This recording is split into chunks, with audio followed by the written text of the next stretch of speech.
Você já imaginou o que seria viver em um mundo onde não existia dor, culpa ou morte? Pois foi exatamente assim que tudo começou. Mas nessa história de hoje, vou te contar como uma única escolha mudou o destino de toda a humanidade. Uma escolha que ainda hoje ecoa na nossa consciência. Prepare-se, porque essa é uma das histórias mais impactantes de toda a Bíblia. Fora do Éden, a terra era diferente. O solo já não respondia com facilidade ao toque do homem. O vento, que antes era suave, agora soprava seco e impiedoso. Mas mesmo nesse novo mundo, a vida seguia seu curso. Adão e Eva, mesmo carregando o peso da culpa, continuaram caminhando.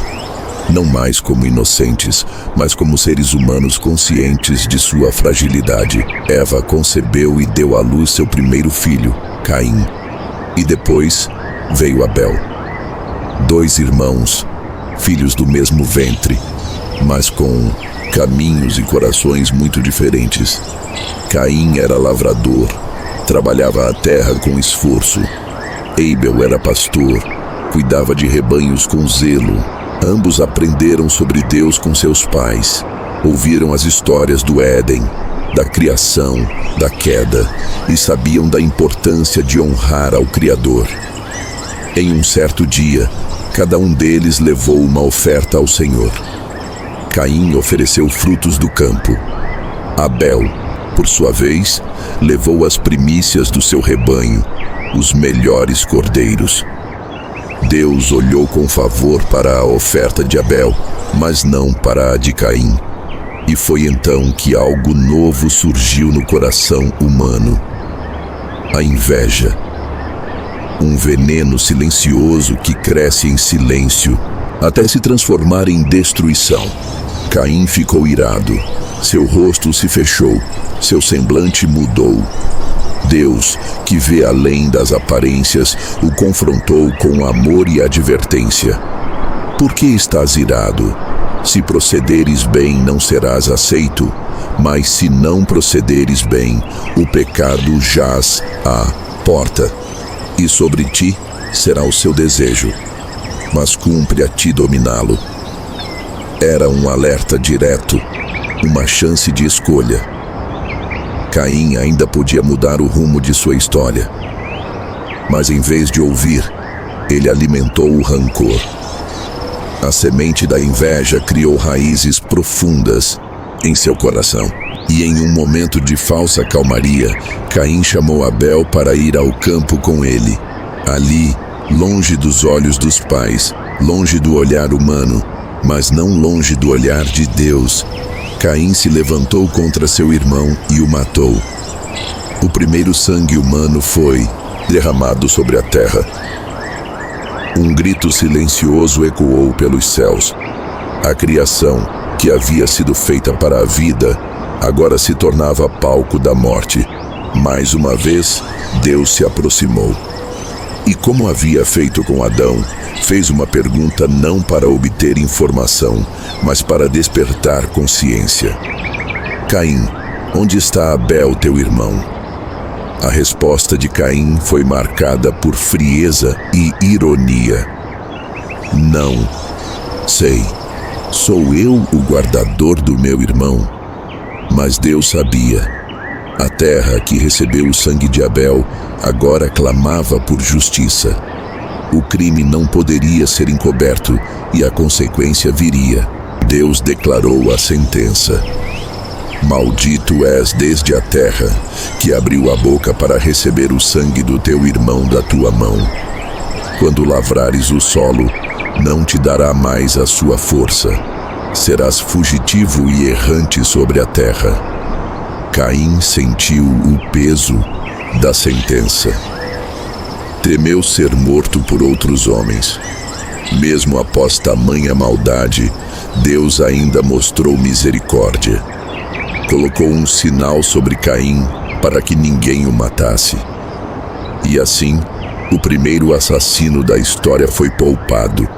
não por merecimento, mas por causa da longanimidade divina. Caim partiu, vagando pelo mundo. Fundou uma cidade e teve filhos, mas sua história ficou marcada pela violência, pela fuga e pela separação de Deus. Enquanto isso, Adão e Eva tiveram outro filho, Sete. Com ele, uma nova esperança nasceu. De sua linhagem, viria uma geração que voltaria a invocar o nome do Senhor. A terra, porém, se tornava cada vez mais corrompida. Os descendentes de Caim multiplicavam não apenas suas cidades e invenções, mas também a maldade.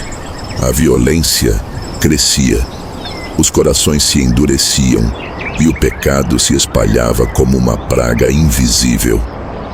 Mas havia um remanescente.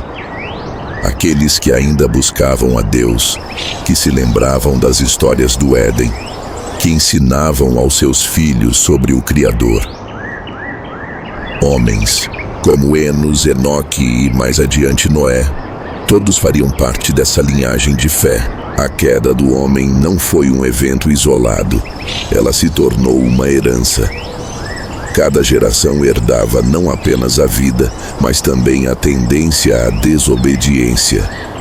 O mundo que fora criado com tanta ordem, agora parecia desordenado. Mas mesmo assim, Deus não se afastava completamente. Seu plano de redenção ainda estava em curso. Enoque, por exemplo, andou com Deus de tal maneira que não experimentou a morte. Foi levado diretamente como um sinal de que a comunhão ainda era possível. Sua vida era um contraste à escuridão que crescia ao redor. A humanidade seguia seu caminho, ora se voltando para Deus, ora mergulhando no pecado. E o céu, silencioso, observava. O tempo da promessa ainda não havia chegado, mas os olhos do Senhor percorriam toda a terra, buscando corações fiéis. A história da queda do homem não termina em tragédia. Ela aponta para a necessidade de redenção. Desde o Éden, Deus prometeu um descendente que pisaria a cabeça da serpente. Essa promessa era passada de geração em geração como uma luz no meio da escuridão. Cada filho nascido era um possível cumprimento da promessa. Cada altar erguido, uma lembrança da aliança. Cada lágrima derramada, um clamor por restauração.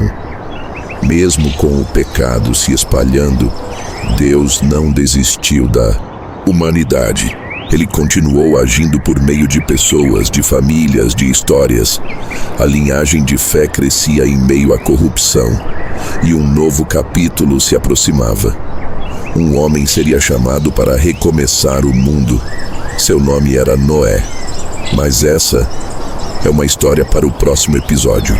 Se você assistiu até aqui, muito obrigado por acompanhar mais um capítulo dessa jornada pela Bíblia. A história da queda do homem é dura, mas cheia de lições que ainda falam conosco hoje. Cada escolha tem consequências, mas também há sempre uma chance de recomeçar. Se você gostou da forma como a história foi contada, com essa narração que nos coloca dentro dos acontecimentos, se inscreva no canal Jornada Sagrada. Isso ajuda muito a continuar produzindo vídeos com qualidade e dedicação. Deixe seu like no vídeo, compartilhe com quem você acha que precisa ouvir essa história e comenta aqui embaixo. O que mais te tocou nessa narrativa? Qual parte te fez refletir? Que nossa busca por Deus continue firme, mesmo em meio aos desafios. Nos vemos no próximo episódio.